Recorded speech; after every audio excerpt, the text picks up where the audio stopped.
Hi guys, I'm Nate from Good Man Racing. I've been driving the Forerunner around, making sure it works. That was not my car horn. And I have been working with some of my chase crew to try to figure out the Garmin navigation. And check this out. You can actually see not just where each other are, but you can also set up a route to go from one team member to another. So for example, let's say your teammate is out in the boonies somewhere. Well, you can actually set up a route to go grab them, and that also applies for any of your other chase teams. So like you can see that chase 4, his stuff isn't on. Chase 1 is close by, and chase 5 is 1,700 miles away. That's like a mini Baja commitment, right?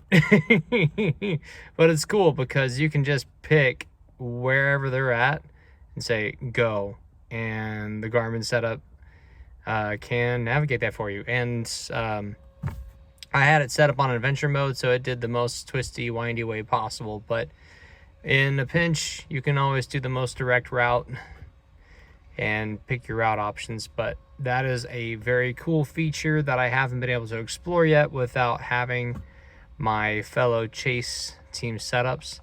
Like here you can even see that the other chase 1 is like 40 yards out, and it updates real time while you're driving. So you drive around and the navigation and heading points you towards where the car was last, and that's super cool. That's really handy actually.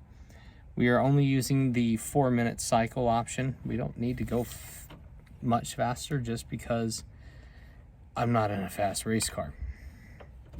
But we're going to have the subscription service active for all of our chase vehicles. That way everyone knows where everyone else is, and that just holds us to a higher safety standard while we're in Mexico. So it's a $100 subscription per month per device, and because of the way Garmin does their activation, you're pretty much forced to spend 2 months of subscription to run it for the first one. So you got 4 devices times $200. You got $800 worth of subscription service to run a race with 4 pieces of kit.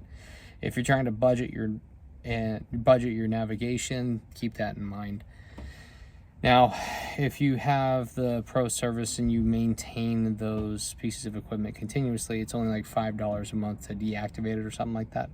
But if you want to completely cancel it and reactivate it, you got to do that $35 activation fee, and then also pretty much 2 months worth of rent. All right, so that's something you need to keep in mind with regards to the cost with the Garmin. But in general, can't beat it. It's a really good piece of kit.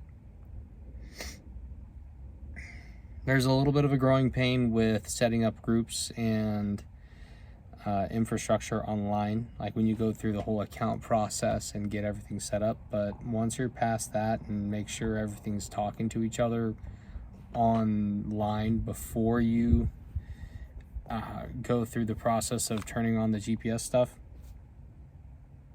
yeah, that's cool. One big downside of the piece of kit is the satellite imagery. The actual bird's eye feature is very nice. However, it can only download so many parcels at a time, that .jnx file.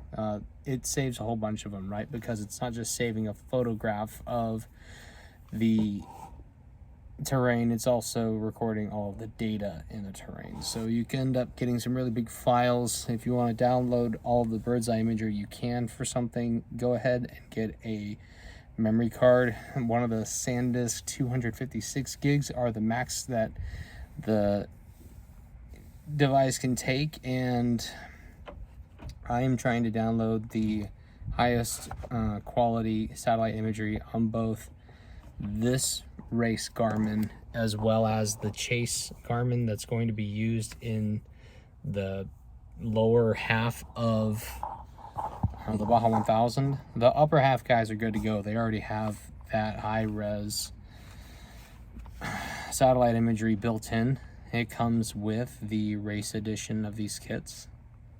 So that's half the hard work done, right? But the other half, the southern half, you gotta download it parcel by parcel, mile by mile. And there's really no faster way to do it. Even the Garmin Base Camp on the computer that used to be able to do the satellite imagery, can't do it no more. So you gotta download mile by mile on this device. It's a lot of work. It's very tedious. I try to download it with bigger and bigger parcels or patches of land, but then the machine goes to sleep and it stops the download. So it's kind of like you download a big enough file to where it doesn't go to sleep, but you download the biggest file you can in the time that it doesn't go to sleep. So if you have it on the 30-minute rest or wake or something like that, you can download 20 miles, 22 miles at a time at the highest setting. But man, when you're covering tens of thousands, if not hundreds of thousands of square miles, it's overwhelming. So that's a real drawback of this Garmin setup. But in general, once we get past the chase integration, once we get past the group rideshare stuff online that you got to figure out, once you get past the sheer cost of paying $100 a month for every single device, yeah, it's nice. I will see you out in the desert, if not my garage.